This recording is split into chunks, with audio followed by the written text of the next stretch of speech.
On today's Into Your Head number 659 for Wednesday, Magic versus Miracles, silencing negativity with maths, Adam and Eve's cow versus the Mona Lisa versus vegetarianism, the team to the Fall Guy, glasses in World of Warcraft, how this show helps the third world, hedgehog geometry, misunderstandings about fresh fish and mouldy bread, and lots more. Monkey nuts!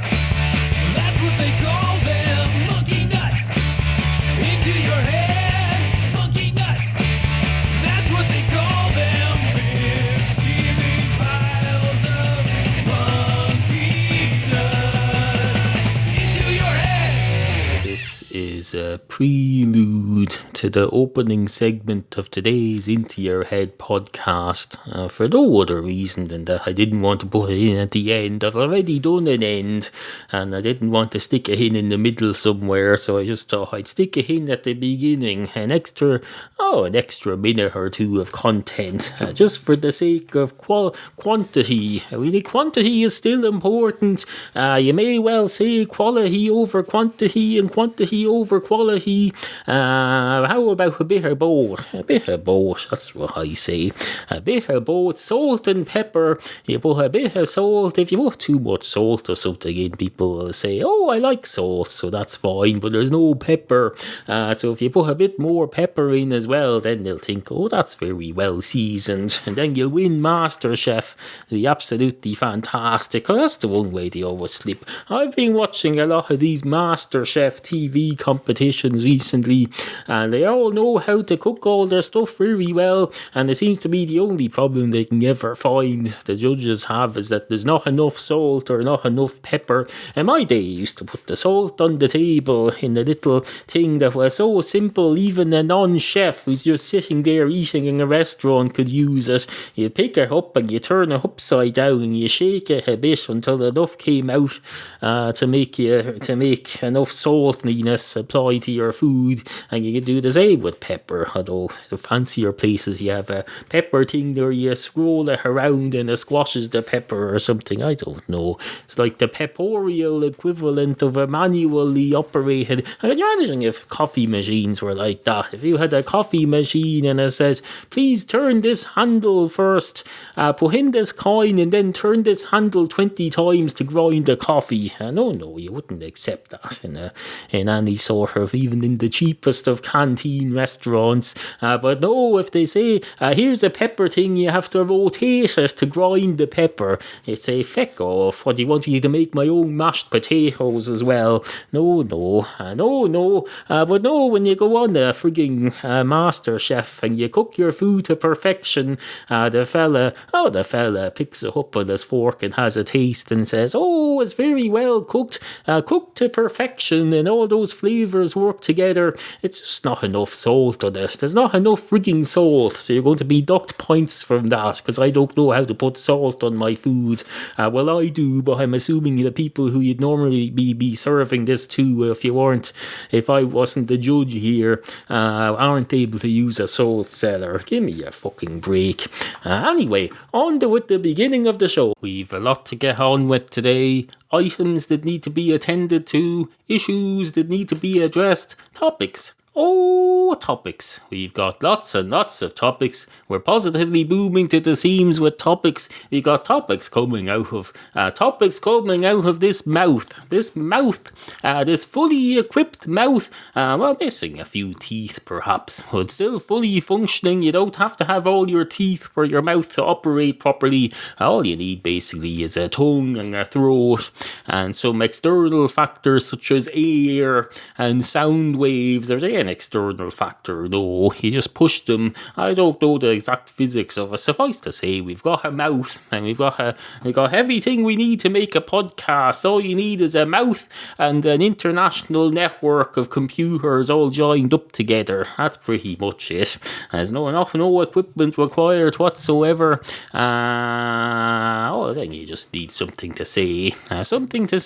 What will we say? Will we say something about cats? No. no. I feel that's been done. Will we say something about monkey nuts? No.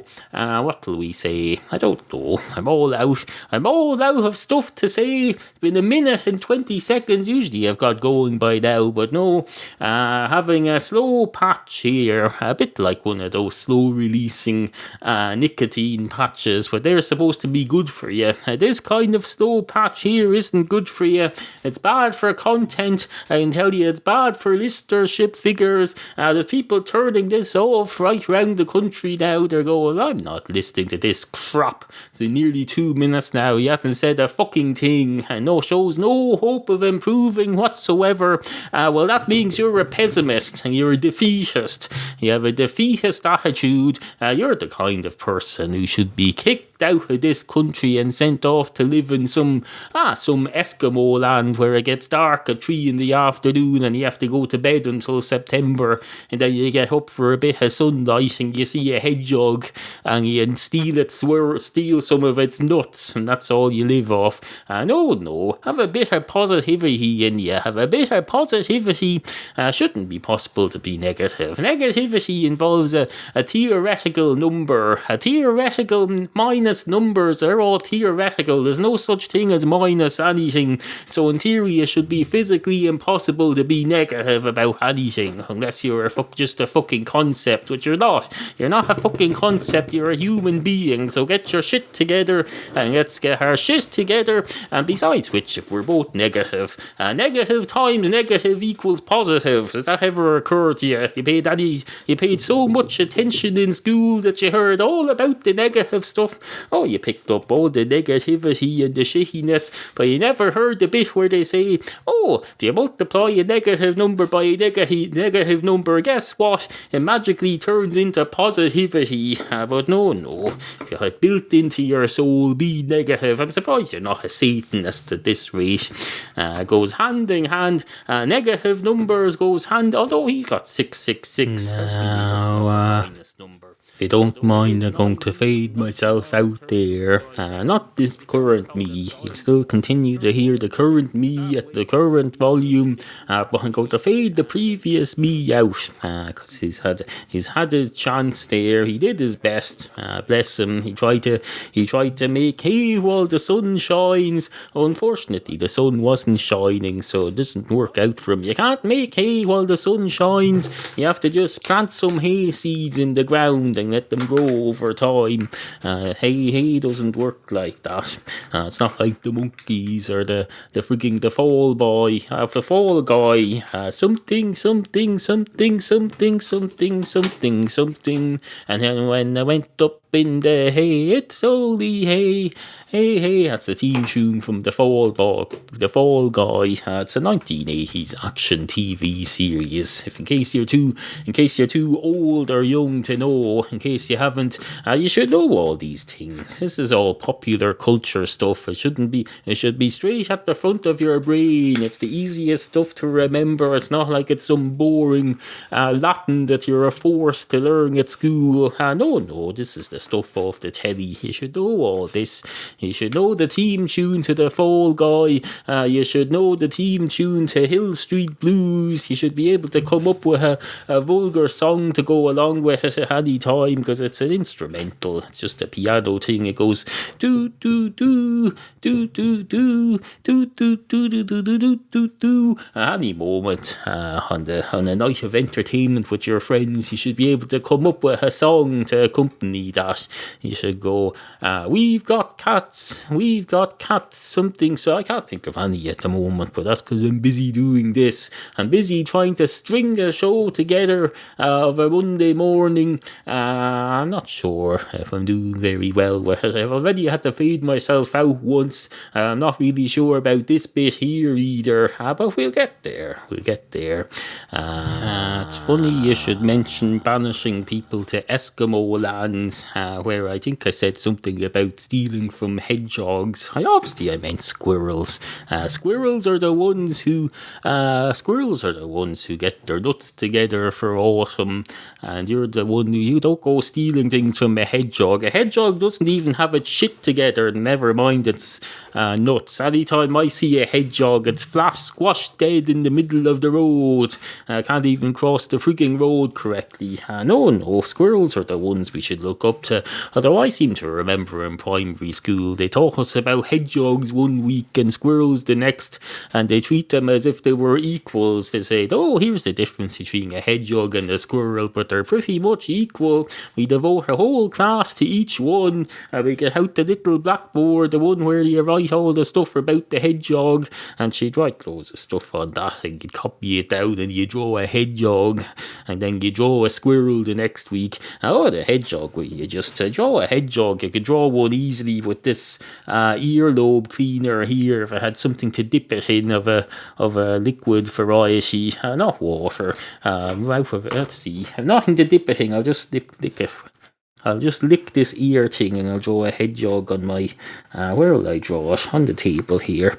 You basically just go straight line, straight line, straight line, straight. It's like drawing the rays of a sun, except there's nothing in the middle. There's no yellow stuff in the middle. These lines that are coming out of the hedgehog are not radiating sunshine that's keeping the whole solar system alive. No, they're just lines. And once it gets run over, they're just flat lines. They're of no more use than the flat line, even less use in fact than the flat lines that we paint along the middle of the road to guide the traffic. At least they do a job. The flat lines on a hedgehog don't do any job sitting there lying on the road. No, they're just another mess for someone to clear up. But no, at least the squirrel gathers nuts. Here we go gathering nuts in May. Is that a song or something? Here we go gathering nuts in May, nuts in May. It sounds familiar. Nuts in May. Here we go gathering nuts in May. Something. I don't know. I suppose I could Google it, but I don't want to. It's something that's been in my head all my life. I don't want to go and find out it's from something stupid. No. I just have the memory of it. I'll keep that until I'm old. Where was I? No, squirrels, hedgehogs, not the same. Squirrels better. Anyway, on with the show. Two squirrels walk into a bar. One of the squirrels goes straight up to the bar counter and says, hello, and I've a pint of your finest Guinness, please. And the man behind the bar says, certainly, have you got any nuts for me today? The bowl's a bit empty. And the squirrel says, actually, no, I was hoping you'd have some, but no, apparently not. And you seem to only keep the de-shelled ones anyway. I prefer to keep them with the shells on, because they have to last underground for several months. And the man behind the bar says, fair enough, but in fairness though, this is more of a liquor store than a frigging vegetable shop. Go to a vegetable shop or a produce market or wherever you call it in your respective country if you want to buy nuts, or go and find them in the woods like you used to before you became over domesticated. I can't help feeling that when a squirrel comes into a bar asking for nuts and a pint of Guinness, it's domestication gone mad. For Christ's sake, such a thing as overdoing it. And actually have people keeping cats indoors. There's Muddy out on the ground. Oh no, it's a bird. Anyway, suffice to say, the man behind the bar says, certainly, young barman, stuff. I'll go and get my own nuts somewhere else, but I'm still up for that Guinness if that's okay with you. And the man behind the bar said, the man in front of the bar, whichever way you look at it, I haven't decided. I've become of mixed mind lately of which side of it, as to which side of the bar is the front of it and which is the back of it. But the barman says, certainly, incidentally, you have a new limited edition edition, limited edition Guinness with peanut oil or something in it. It's a special flavoured version to celebrate your man's 200th anniversary or something. Would you like to try a pint of that? And the squirrel says, no, I'd like to try a spoonful of that. But trying a pint of something, that's not really a sample size. That's selling me a pint size. And that's just taking the piss. Besides which, I'm a squirrel. Those pints, those size servings of beer that you serve, even on a normal day, if they're not just samples, those are intended for huge people, 5 or 6 feet tall. Look at me, I should only need an egg cup. So a sample size to me would just be a molecule. So yes, I'll try a molecule if it's going free. And the barman says, unfortunately, I don't think I can produce just a molecule. This is a special thing where you pull a tap and you bring it out, a whole pint comes out in pretty much over the course of a few minutes. And once you start it, you can't say, oh, there's a molecule, stop it there now, and I will put a head on it. And the squirrel says, fair enough. I begin to see why you work as a human and I work as a squirrel. We all have our different attitudes and approaches to life. You have a I'll do what the brewery scientists tell me can be done, and I do whatever needs to be done. I squirrel away things. That's why they call it squirreling away. That's named after me. Well, my species anyway. I can't claim credit for everything my species does. I can only carry on the tradition. Is it a tradition? I suppose it is. It's a tradition. If I carry on doing so just because my genetics tell me to do so, I don't know, do you call that tradition, or do you call it just failure to evolve? Sorry I didn't evolve into a man sitting at a bar pouring artificial beverages into a frigging glass cup of some sort and selling them to people in return for some sort of currency that can lose its value overnight. That's evolution nowadays, apparently. No, thank you, I'll stick to my nuts in the ground if you don't mind. And the barman says, that's fine. We all have our point of view. Everyone stay calm, take a chill pill, relax. We're just talking here. And then someone else butts in and says, I know you say we're just talking here, but you appear to be talking to a squirrel. That doesn't seem to be the norm here. Do we always have talking squirrels in here? And the barman says, not always, no. That's why it's a novelty. It's a bit of excitement to brighten up a miserable Wednesday evening. And then someone else points out that it's a Monday morning. And then someone else points out that no, the story is set in a Wednesday evening, but it's being recorded on a Monday morning, so it's fine. And then everybody just carries on. They carry on with their day, and a great night is had by all. I know what you're thinking there. You're thinking today's episode so far is being rather squirrel and hedgehog heavy. If you were to add up all the mentions of squirrels and hedgehogs in the program so far, even if some of the mentions are of the same squirrel character, because I named him a few times, so you should only count him as one. But even still, if you added them all up together, you get the weight of enough meat to feed a small child in Africa for half a day. You could cram I'm sure you could fry up the hedgehog meat and the squirrel meat in a suitable fashion, freeze them, make them available to some starving child in middle Africa or somewhere. Well, no, it doesn't work like that with concepts. You can't go around lecturing everyone every time they say something. You can't say, oh, you're wasting words. Those words could feed a child somewhere. No, you can't feed a child with words. You can educate a child with words, all right.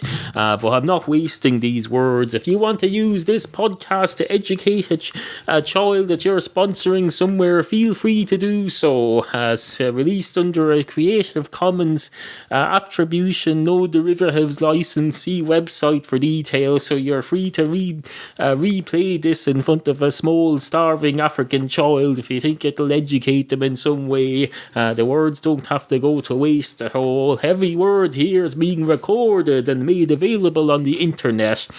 So don't say I don't do my bit for charity, because that'll be a waste of words. If you say that, that's a waste of words. words because it's not educational. You go up to an uneducated child and say, that fella there on that podcast does not do his bit for charity. How will that help with their education? It will not. It won't teach them that 2 times 2 equals 4. It won't teach them. Play back what I've just said earlier in the show, and you learn all about hedgehogs and squirrels. You learn about minus numbers being merely a concept, and about positivity being a lot better than negative numbers. No, you learn all sorts of new concepts that not even you were aware of before today. So have a bit of respect for your teacher here, namely me, the host of Into Your Head, and please support the show in the following way. Into your head. Remember, we value the opinions of you, the humble and ignorant listener. Email studio@intoyourhead.com. Can you see me from where you're sitting? You probably can't. That means you need glasses. And what better way to get them than through the Into Your Head website, delivered straight from the Into Your Head website to your door, worldwide shipping, and the show makes a generous commission at no extra cost for you. Just go to intoyourhead.com, down the left, scroll along the prescription glasses, goggles for you ad, and browse for your prescription eyewear, your contact lenses, your glasses, your weird bifocals for freaks, and all the rest of it. And if you're one of the listeners who doesn't wear glasses, wear shoes instead, because we have a new shoes affiliate now on the website. Just go to intoyourhead.com, click on the shoes ad on the left, and browse a wide variety of shoes for men and women of all shapes and sizes and sorts. You can buy your shoes online through the Into Your Head website from a place in America. Free shipping, easy return policy, and all the rest of it. And if you don't want to shop through my generous advertisers, just leave a tip in the tip jar. Intoyourhead.com. Thank you for supporting the podcast, Jewel Art. Into your head. 2 wild cats walk into a zoo. One of the wild cats goes straight up to the ticket office and says, "Hello, 2 please." And the man behind the grate says, "Certainly, sir. Is it 2 adult tickets?" And the wild cat says, "Yes, I suppose so." And the man behind the cage says, "I seem to be in a cage and you seem to be out visiting zoos. I can't help thinking there's something wrong with that." And the wild cat says, "I'd get a better union if I were you." And the man behind the cage in the toll booth says, "Christ, that's very funny. Are you a laughing hyena or something?" And the wild cat says, No, I'm just a wild, feral, domestic cat who was let go by my owner, and I'm running the streets now. I probably shouldn't need to buy. If I was halfway competent, I'd just sneak in here without buying a ticket. Do you even have tickets for cats? And the man behind the cage says, "Now that you mention it, no, we don't. We have tickets for OAPs. We have tickets for normal bug standard adult humans. We have tickets for children. But no, I don't see any tickets for formerly domesticated cats of any kind here. Maybe I should just let you go in. But try and keep a low profile if you don't mind." And the cat says, "No problem. I can keep a low profile if you want. If you want low profile, you just say the word, or say the 2 words, low profile, or come up with 1 word that means the 2. Maybe like quiet or something. I don't know. So you just snap your fingers at me and say low profile, and I'll be like on one of those hypnotist shows where Paul McKenna just snaps his fingers at a hypnotized person and tells them to roll over, and they roll over on command. Except you won't have to have hypnotized me first. You'll just have to have had this conversation, which I think you'll find we just have." And the man in the cage says, "Fair enough. There's a bit of a queue forming now, though, so that's kind of raising your profile, so you'd better go ahead so now and get on with your visit." The cat says, "Certainly, thank you very much." And the 2 cats go into the zoo. Next thing you know, life goes on as normal, because there's nothing more. It's just a perfectly snapshot of an ordinary day-to-day life at your bog standard city zoo. Nothing to get excited about. A couple of cats walk in to have a look around. Not even worth starting a story about. about when you think about it. But how are we to know that until we think about it? I don't know. It can't be just... sometimes snapshots of the world are just snapshots of the world. They're not Mona Lisa. They're not Mona Lisa. Or they're... If that fellow who took the picture of Mona Lisa had been standing at a different angle, that might have just turned out to be a bog standard photo. But no, because he got her in the right light and she happened to be doing the right expression, that's now famous worldwide. They say, oh look, is that the Mona Lisa? And you'll say, yes, that's the Mona Lisa, although I say it's a copy or a print of it. It's not the original one. Apparently the original versions of these are considered much more important, unlike in other industries. In other industries, the original one is just the thing that you make and you show to the investors and you say, I want to make 10,000 of these a week in my factory, and they'll say, that's fine. And next thing you know, you're churning out 10,000 of them. No one goes up to the shop and says, oh, is that a can of Coke? Can I have an original one, please? I don't want a copy. You would not. Although if they started cloning them instead of manufacturing the right way, then you get up in arms. You'd say, I don't want cloned food. I don't want genetically cloned, modified food. I want original food. I want my food to come from the original cow, the Adam and Eve's cow, their original cow. I want that to be kept alive and all the milk needs to come from that. Otherwise it's being genetically modified or it's not original. That's what you freaks say. Total freaks, the lot of you. Calm the freaking hell down. Take a chill pill. Take one of these pills here. They probably wouldn't help you. Vitamin A palmitate, 15,000 IU vitamin supplement. That's more for eyesight than for really keeping you chilled. Although if your eyes work properly, that will probably help you see the world through less foggy glasses. Because at the moment you're looking at the world through fog-tinged glasses that are all fogged up. You should take off your metaphorical glasses and put on real ones and clean them. Because I can tell you, metaphorical glasses aren't going to help you in this real world. They won't even help you in the virtual world. If you go into one of those virtual, massively online multiplayer games where you go in and there's a big whole electronic world on the internet, and you go in character and you put on a pair of goggles and that, some sort of goggles. Let's say you buy some electronic virtual space in one of them world games like World of Warcraft, and you build some sort of a 3D cinema within that, and you start selling virtual 3D glasses. Where is that going to get you? I can tell you. No, it's not going to get you anywhere. You could set yourself up as an optician's in there. It won't help anybody in the outside world.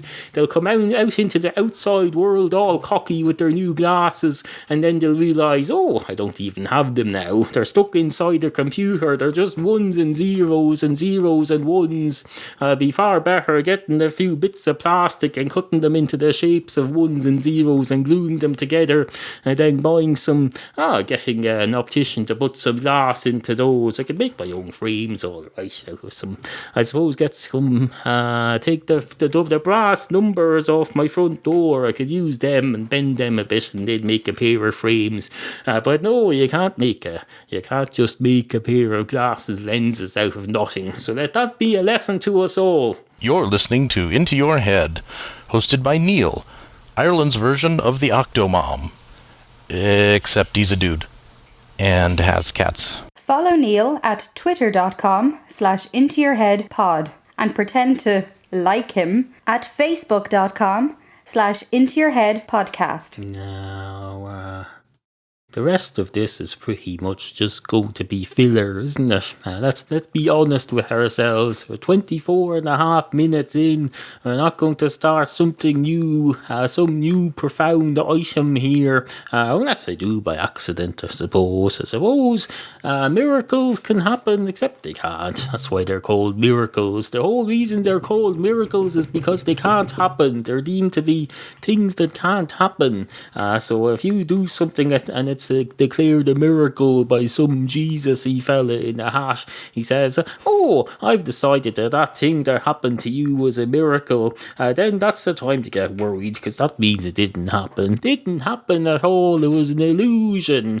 That's how if you're a member of the magic circle, that's probably, they need to merge the magic circle with the Pope people, I can tell you. And that's what, if you pull a rabbit out of a hat and there's no rabbit in there before that, that makes you, that helps towards your membership of the magic circle, the union of, an official union of magicians that exists. I'm sure the Pope could do the same thing. The Pope could say, that's a miracle, and therefore you're a member of our popular magicians union too. You become a saint and a magician at the same time. That's all I'm saying is no disrespect to either organisation, but there's scope for working together on that. You don't need to have a separate organisation figuring out the cat in the hat tricks or the cat in the rabbit tricks from the bread and the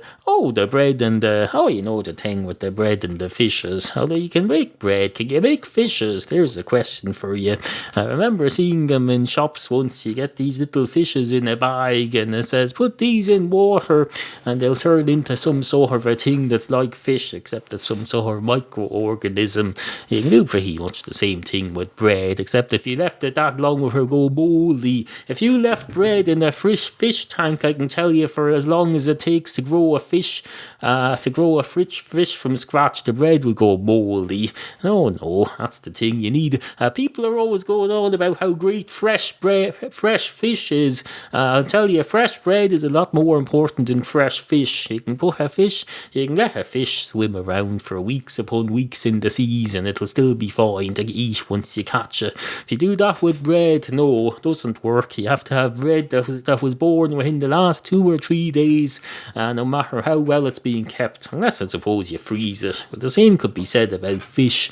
So let's not get bogged down in all these technicalities. Suffice to say, you have to get your bread. If you're going to have a bread and fish party, like the likes of what's his name had on top of the hill, and he was giving out the loaves and the fishes, you have to have your timing right.